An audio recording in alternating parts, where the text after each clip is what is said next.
ገንዘብ ከናንተ ጋር የሚቆየው ለጥቂት ጊዜ ነው። ዘመድ ከናንተ ጋር የሚቆየው ለጥቂት ጊዜ ነው። ጓደኛ ከናንተ ጋር የሚቆየው ለጥቂት ጊዜ ነው። የናንተ ጤንነት እንኳን ከናንተ ጋር የሚቆየው መቃብር እስክትገቡ ነው፣ ለጥቂት ጊዜ ነው። በዚህኛውም ዓለም በሚቀጥለውም ዓለም ለዘላለም የማይለየን መድኃኔዓለም ነው። እርሱን ነው መደገፍ ያለብን፣ እርሱን ነው መጠየቅ ያለብን፣ ለእርሱ ነው መገዛት ያለብን፣ ለእርሱ ነው መታዘዝ ያለብን። ሁል ጊዜ መከራ ቢመጣ፣ ፈተና ቢመጣ፣ ስቃይ ቢመጣ፣ ሐዘን ቢመጣ ከሰማይ በታች የትኛውም ነገር በሕይወታችን ቢያጋጥመን ቶሎ ብለን ማስተዋል የሚገባን እግዚአብሔር ከኔ ጋር ነው፣ አልፈዋለሁ። ማን ከኔ ጋር ነው? መድኃኔዓለም ከኔ ጋር ነው፣ እሻገራለሁ። አማኑኤል ከኔ ጋር ነው፣ ድል አደርገዋለሁ ብለን ነው ማመን የሚገባን። ችግሩ ግን እኛ ሕይወት ውስጥ የሆነች ነገር ስትመጣ ያለንን ነው ቅድሚያ ምን ሰጠው። ገንዘብ ያለው ሰው በገንዘቡ የሚያሸንፍ ይመስለዋል። ስልጣን ያለው በስልጣኑ የሚሻገር ይመስለዋል።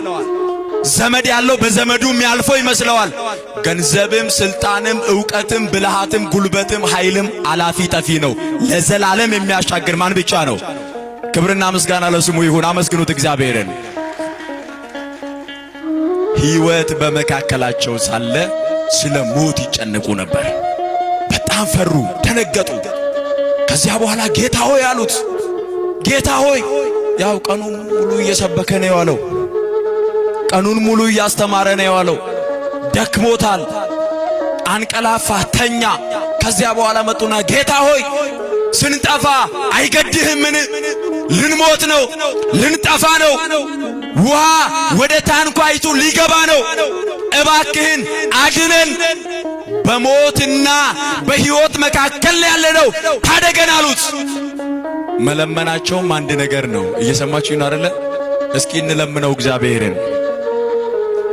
አሁን መረዳት ያቃተን ትልቁ ነገር እግዚአብሔር አባታችን ነው። እግዚአብሔር ምናችን ነው?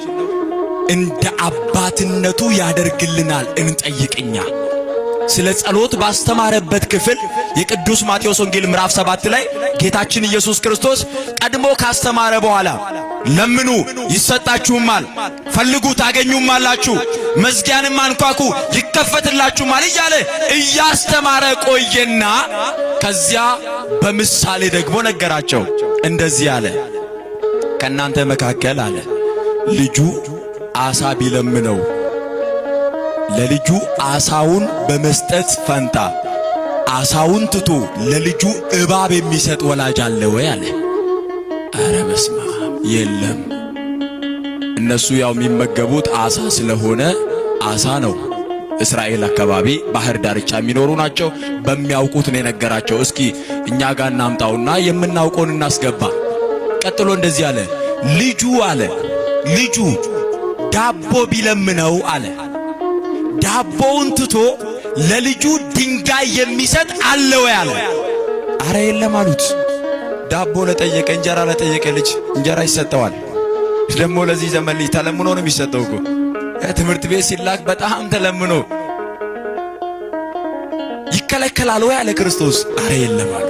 መለሰና እንደዚህ አለ፣ እንኪያስ እናንተ ክፎችና አመፀኞች ስትሆኑ ለልጆቻችሁ እንዲህ የምትራሩ ከሆነ የሰማዩ አባታችሁ እግዚአብሔር ከናንተ በላይ ስለ እናንተ ይራራል አለ። ክብርና ምስጋና ለስሙ ይሁን። አመስግኑት እግዚአብሔርን።